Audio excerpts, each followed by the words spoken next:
Nous sommes au musée de la Résistance de Limoges, donc un musée qui est consacré à l'histoire de la Seconde Guerre mondiale. Voilà, donc là nous sommes dans l'exposition permanente et on peut y découvrir donc toute l'histoire de ce conflit au niveau à l'échelle nationale, internationale et avec des focus sur ce qui s'est passé pour nous en Haute-Vienne.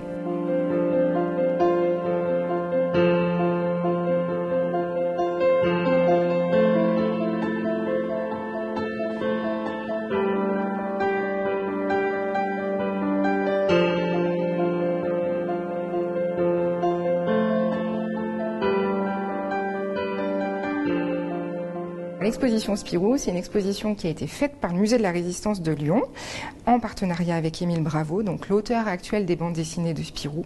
Elle raconte aussi l'histoire de la Seconde Guerre mondiale à travers ce célèbre personnage de bande dessinée. Dans l'exposition Spirou, on a la chance d'avoir des planches de BD originales qui nous ont été prêtées par un collectionneur, un fan de Spirou. Et donc là, ce sont ces planches-là. Donc celle-ci date de 1939, donc le 10 août 1939, à la veille de la Seconde Guerre mondiale. Et là, nous sommes au mois de mars 1941. Voilà. Donc, le journal de Spirou, pendant la guerre, il était publié de manière hebdomadaire, comme aujourd'hui encore. Sauf qu'avec la Seconde Guerre mondiale, avec l'occupation des nazis en Belgique, il y a eu la censure à 2 reprises. Mais grâce à ce petit groupe de résistants qui s'est organisé autour du rédacteur en chef qui s'appelait Jean Doisy, des messages codés ont vu le jour à partir de 1941. Voilà. Ils ont réussi à mener à bien tous ces messages codés, à faire leurs actions de résistance sans jamais être dénoncés. Pourtant, il y avait un administrateur nazi qui s'appelait le Major Krebs qui était là pour contrôler tout ça.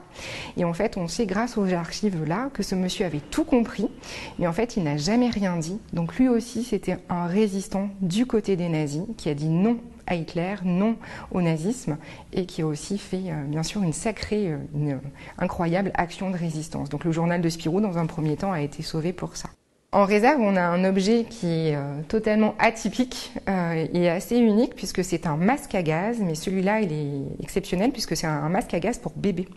C'est les Anglais qui avaient inventé ça et donc au moment de l'offensive des nazis en mai 40, lorsque la Belgique et le nord-est de la France ont été attaqués, pour protéger les civils, on connaissait les masques à gaz traditionnels, mais pour les plus jeunes enfants et surtout les nouveau-nés, étaient fabriqués des masques à gaz comme ça. Voilà. Alors on sait que d'un point de vue technique, ça fonctionnait pas tellement bien, puisque déjà les enfants étaient totalement effrayés à l'idée de mettre un masque à gaz comme celui-ci.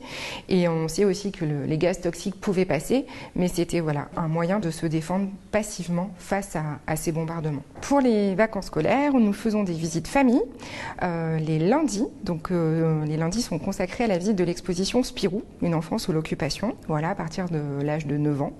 Et l'exposition permanente, une visite qui s'appelle Tous en résistance, les jeudis du mois d'août, à 14h également pour les familles.